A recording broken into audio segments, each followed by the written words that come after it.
अस्सलामुअलैकुम दोस्तों, welcome to मियां भाई न्यूज़। इस वीडियो के अंदर अपन बात करेंगे तेलंगाना के चीफ मिनिस्टर जल्द तेलंगाना के अंदर हेट स्पीच का कानून लाने वाले हैं।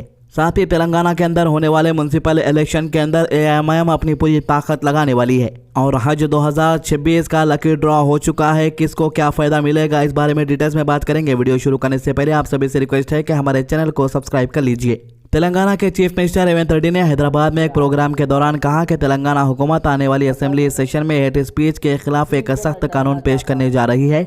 इन्होंने कहा कि माशरे में नफरत फैलाने वाली बातों को रोकना बहुत ज़रूरी है, क्योंकि अमन और भाईचारा बरकरार रहेगा तभी मुल्क और रियासत तरक्की का रास्ता इख्तियार करेंगे। रेवंत रेड्डी ने वाज़ेह कहा कि एक कानून सिर्फ कागज़ तक महदूद नहीं होना चाहिए, बल्कि उन पर सख्ती से अमल होना चाहिए ताकि समाज में सुकून और इत्मीनान रहे। ये बात इन्होंने हैदराबाद में जमात उलमाए हिंद के ज़ाहिर एहतिमाम एक प्रोग्राम में शिरकत के दौरान कही। इस मौके पर चीफ मिनिस्टर ने कहा कि कांग्रेस पार्टी ने मुल्क की आज़ादी के लिए कुर्बानियाँ दी है और जामियात उलमाए हिंद का भी मुल्क की तामीर और तरक्की में बहुत बड़ा किरदार रहा है। उन्होंने कहा कि ऐसी तंजीमें हमेशा कौमी यकजहती और अमन का पैगाम देती रही है।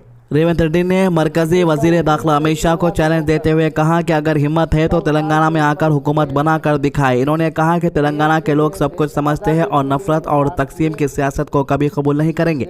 दरअसल बीजेपी ने दावा किया है कि आने वाले असेंबली इलेक्शन में बीजेपी की सरकार बनने वाली है तेलंगाना में। इसी के लिए इन्होंने जवाब दिया है। चीफ मिनिस्टर ने यह भी इल्जाम लगाया कि रियासत की बड़ी अपोजिशन पार्टी बीआरएस ने ही लोकसभा इलेक्शन के दौरान बीजेपी की वोट शेयर बढ़ाने में मदद की। इनका कहना था कि जो पार्टी खुद को सेकुलर कहती है वही पर्दे के पीछे कम्युनल सियासत को ताकत पहुंचाती रही है।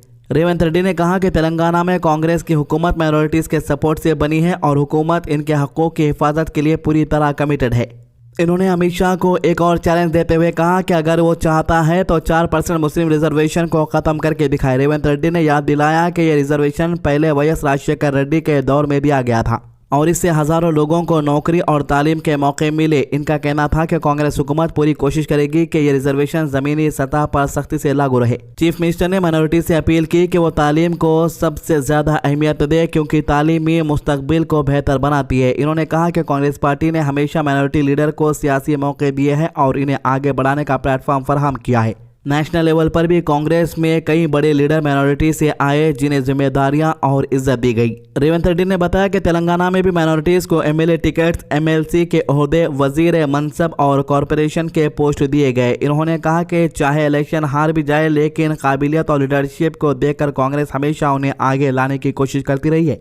आखिर में सीएम ने माइनॉरिटीज से अपील की है कि म्युनिसिपल इलेक्शन में मुस्लिम कैंडिडेट के साथ दें और मुल्क की तरक्की के लिए मिलकर काम करें। इन्होंने कहा कि अमन और लॉ एंड ऑर्डर बहुत ज़रूरी है, क्योंकि जब तक अमन नहीं होगा तब तक इन्वेस्टमेंट नहीं आएंगे और तरक्की नहीं होगी। इनका कहना था कि कोई एक शख्स अकेला मुल्क नहीं चला सकता और ना ही कोई हमेशा के लिए पावर में रह सकता है। सबको मिलकर एक दूसरे का एहतराम करते हुए मुल्क को आगे बढ़ाना होगा।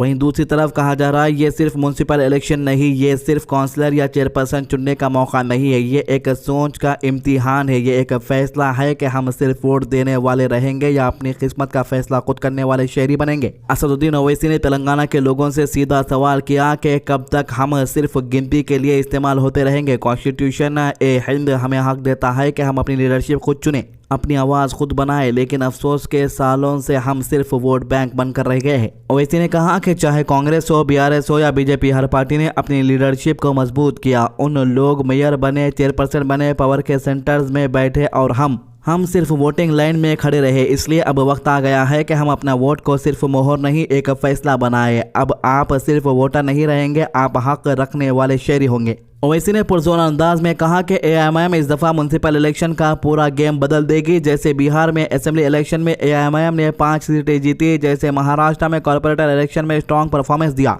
वैसे ही तेलंगाना में भी नई सियासी नक्शा बनने वाला है। ये सिर्फ दावा नहीं, ये एक इरादा है, एक स्ट्रैटेजी है और ग्राउंड से लीडरशिप तैयार करने का वादा है। आदिलाबाद की बात करते हुए ओवैसी ने कहा कि अगर एआईएमआईएम के कैंडिडेट जीत कर आते हैं तो सिर्फ सीट्स नहीं जीतेंगे बल्कि म्युनिसिपैलिटी की लीडरशिप संभालेंगे। इन्होंने कहा कि कम्युनल सोच रखने वाली ताकतों को और बीजेपी को चेयरपर्सन का पोस्ट हासिल नहीं करने दिया जाएगा। ये इलेक्शन सिर्फ कुर्सी का नहीं, सोच का मुकाबला है। इन्होंने याद दिलाया कि महाराष्ट्र के शहरों जैसे कि नागपुर, नांदेड़ और औरंगाबाद में AIMIM ने म्युनिसिपल लेवल पर अपनी मौजूदगी का एहसास दिलाया है। अब तेलंगाना की बारी है। अब यहाँ के लोग भी देखना चाहते हैं कि जो बात करता है वो ग्राउंड पर क्या करता है। ओवैसी ने बीजेपी सरकार की फॉरेन पॉलिसी पर भी सवालात उठाए। इन्होंने कहा कि नेशनलिज्म के नाम पर अवाम को बहकाया जा रहा है, जबकि असल में फैसले बाहर के दबाव पर हो रहे हैं। अमेरिका, रशिया और इसराइल जैसे मुल्कों के साथ रिलेशन पर भी इन्होंने तनकीद की और कहा कि मुल्क की खुद मुख्तारी पर सवाल उठ रहे हैं। आंदोलन मुल्क मसाइल पर बात करते हुए इन्होंने कहा कि पिछले 11 सालों में नौजवानों को रोजगार देने के दावे सिर्फ जुमले साबित हुए। जॉब्स नहीं मिली, अपॉर्चुनिटीज नहीं मिली, सिर्फ स्पीचेस होती रही। आदिलाबाद में रोड साइड वेंडर्स को हटा देने पर भी इन्होंने सरकार को घेरा और कहा कि ये लोग अपनी मेहनत से रोटी कमा रहे हैं, कोई जुर्म नहीं कर रहे। AIMIM अगर म्युनिसिपैलिटी में वापस आती है तो इन लोगों को दोबारा अपना काम करने दिया जाएगा। इन्होंने UGC के रूल्स का भी जिक्र किया और कहा कि यह कानून मार्जिनलाइज्ड स्टूडेंट के खिलाफ है। इन्होंने याद दिलाया कि सुप्रीम कोर्ट ने इन रेगुलेशंस पर स्टे दिया है, जो इस बात का सबूत है कि आवाज उठाना जरूरी है, चुप रहना हल नहीं। भैंसा के जलसे में ओवैसी ने RSS और BJP पर सख्त तनकीद की। इन्होंने कहा कि अमेरिका के प्रेसिडेंट डोनाल्ड ट्रंप भारत की ऑयल पॉलिसी तक पर असर डाल रहे हैं। इनका कहना था कि रशिया से तेल ना खरीदना और वेनेजुएला से लेने का दबाव डाला गया और ये सवाल उठता है कि क्या हम वाकई अपने फैसले खुद कर रहे हैं या किसी और के इशारे पर चल रहे हैं। इन्होंने चाइना के इन्वेस्टमेंट्स और पाकिस्तान के साथ इसके ताल्लुकात पर भी सवाल उठाया और कहा कि स्ट्रैटेजिक ऑटोनॉमी सिर्फ स्पीचेस में अच्छी लगती है, असल जिंदगी में उसका इम्तिहान होता है। आखिरी बात में ओवैसी ने कहा कि इलेक्शन सिर्फ AIMIM का नहीं बल्कि हर उस शख्स का इलेक्शन है जो इज्जत के साथ जीना चाहता है, अपनी मेहनत का फल चाहता है और अपनी आवाज़ को पावर में तब्दील होता देखना चाहता है। इसके अलावा चौमहल पैलेस हैदराबाद में हज 2026 के लिए निज़ाम रुबत का कुरा यानी ड्रॉ ऑफ लॉर्ड्स कामयाबी के साथ मुनक़िद किया गया। ये लम्हा उन हज़ारों हुज्जाल के लिए बहुत खुशी और इत्मीनान का सबब बना जो पुराने निज़ाम स्टेट से ताल्लुक़ रखते हैं। इस कुरा के ज़रिए कुल 695 यानी 695 हुज्जाज को मक्का मुकर्रमा में मुफ्त रहने की सहूलियत फराहम की जाएगी, जो हज के सफ़र में एक बहुत बड़ी मदद और सहारा साबित होगी। इस कुर्रा का एहतिमाम बिल्कुल शफाफ और निज़ामी तरीके से किया गया, जहां मॉडर्न और स्पेशलाइज्ड सॉफ्टवेयर के जरिए डिजिटल ड्रॉ कंडक्ट किया गया। यह अमल औक़ाफ़ कम्युनिटी HH निज़ाम के ज़ाहिर एहतिमाम अंजाम दिया गया, जिसमें कई अहम जिम्मेदार और सीनियर ओहदेदार मौजूद थे। इनमें नवाब MA फैज़ खान, फ़हीम कुरैशी और तेलंगाना स्टेट हज कमेटी के चेयरमैन सैयद गुलाम अफजल बैबानी खुसरो पाशा शामिल थे।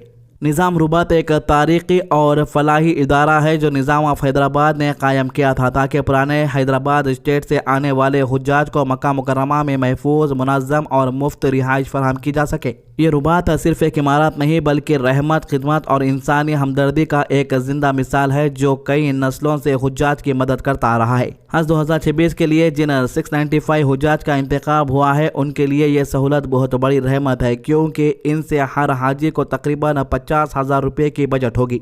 हज जैसे मुक़द्दस फ़र्ज़ के दौरान रहने और खर्चों को बोझ कम कर जाना हुज्जाज के लिए बहुत बड़ी आसानी पैदा करता है। पिछले साल यानी हज 2025 में भी 710 हुज्जाज ने इस रुबत की सहूलत से फ़ायदा उठाया, जो इस सिलसिले को मुसलसल और मौसर होने का सबूत है। चौमहल पैलेस में मुनक़िद होने वाला ये निज़ाम रुबत कुर्रा एक मरतबा फिर से इस बात का सबूत बना कि हैदराबाद के सरजमीन पर खिदमत, फलाह और हुज्जाज की मदद की रिवायत आज भी जिंदा है और ये सिलसिला आने वाली नस्लों तक जारी रहने की उम्मीद रखता है। तो ये थी अभी तक की अपडेट। आज की अच्छी बात, अल्लाह ताला कुरान में फरमाता है, तुम नेकी को मुकाम तक उस वक्त तक हरगिज़ नहीं पहुँचोगे जब तक तुम चीज़ों में से अल्लाह के लिए खर्च ना करोगे जो तुम्हें महबूब है, और जो कुछ भी तुम खर्च करो अल्लाह उसे खूब जानता है। सूरह अल इमरान आयत 92। हमारे चैनल को सब्सक्राइब कीजिए, वीडियोज़ को ज़्यादा से ज़्यादा शेयर कीजिए। अल्लाह हाफिज़।